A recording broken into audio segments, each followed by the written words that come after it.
গাজায় ২২ মাস ধরে ইসরায়েলের সামরিক আগ্রাসনে মৃত্যু হয়েছে অন্তত ৬০,০০০-এর বেশি ফিলিস্তিনির, যাদের মধ্যে বেশিরভাগই নারী ও শিশু। পুরো উপত্যকা ধ্বংসস্তূপে পরিণত করেছে নেতানিয়াহু বাহিনী। ফলে খাদ্য, চিকিৎসা আর আশ্রয়ের তীব্র সংকটে দিন কাটাচ্ছে গাজার বাসিন্দারা। কিন্তু কেন এই বর্বরতা আর ভয়াবহ গণহত্যা? বিস্তারিত শিহাব ইসলামের ডেস্ক রিপোর্টে।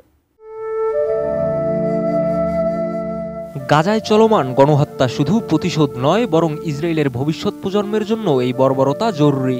এমনই ভয়াবহ মন্তব্য করেছেন দেশটির সাবেক সামরিক গোয়েন্দা প্রধান আহরন হালিবা। সম্প্রতি ইসরায়েলি টেলিভিশন চ্যানেল 12-এ প্রকাশিত হয়েছে এই ভয়াবহ অডিও রেকর্ডিং। গাজায় ২২ মাস ধরে চলা ইসরায়েলি আগ্রাসনে নিহত হয়েছেন ৬০,০০০-এর বেশি ফিলিস্তিনি। ধ্বংস হয়েছে হাসপাতাল, শিক্ষা প্রতিষ্ঠান, এমনকি মানবিক সহায়তা কেন্দ্র।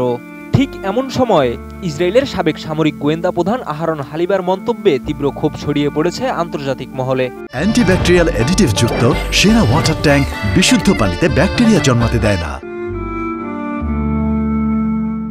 ইসরায়েলের সাবেক গোয়েন্দা প্রধান আহরন হালিভা বলেন, এই মৃত্যু প্রয়োজন। গাজায় চলমান হত্যাযজ্ঞ ইসরায়েলের ভবিষ্যৎ প্রজন্মের জন্য আবশ্যক। চ্যানেল 12-এর জনপ্রিয় অনুষ্ঠান উলপান শিশিতে সম্প্রচারিত অডিওতে হালিভা দাবি করেন, ৭ অক্টোবরের হামলায় নিহত প্রত্যেক ইসরায়েলির বদলে ৫০ জন ফিলিস্তিনির মৃত্যু ঘটানো উচিত। তিনি বলেন, ফিলিস্তিনিদের বারবার নাকবার মতো বিপর্যয়ের মুখোমুখি করতে হবে, যাতে তারা হামলার পরিণতি উপলব্ধি করে।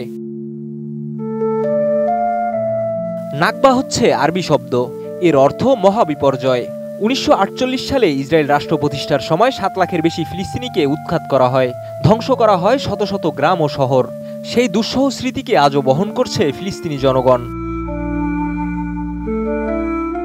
এছাড়া হালিভা আরও জানান, পশ্চিম তীরে ইচ্ছাকৃতভাবে অস্থিতিশীলতা তৈরি করেছে ইসরায়েল, যাতে হামাসের প্রভাব বাড়ে এবং ফিলিস্তিনি রাষ্ট্র গঠনের সম্ভাবনা চিরতরে শেষ হয়ে যায়। ২০১৪ সালে গাজা যুদ্ধের পর হামাসকে নির্মূলের পরিকল্পনা থাকলেও ইসরায়েলি নেতৃত্ব তা বাস্তবায়নে আগ্রহ দেখায়নি। কারণ হালিভার মতে, হামাসের কোনো আন্তর্জাতিক বৈধতা না থাকায় তাদের বিরুদ্ধে যুদ্ধ চালানো সহজ এবং এর জন্য আন্তর্জাতিক সমালোচনারও চাপ কম। এদিকে চলতি বছরের জানুয়ারিতে সংক্ষিপ্ত যুদ্ধবিরতির পর মার্চে ফের হামলা শুরু করে ইসরায়েল।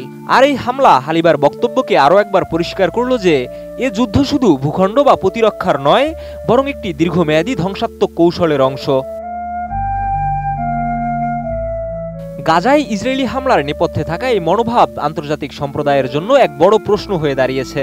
গঠিত হবে কি কোনো জবাবদিহির কাঠামো, নাকি ইতিহাসের পুনরাবৃত্তি ঘটেই যাবে?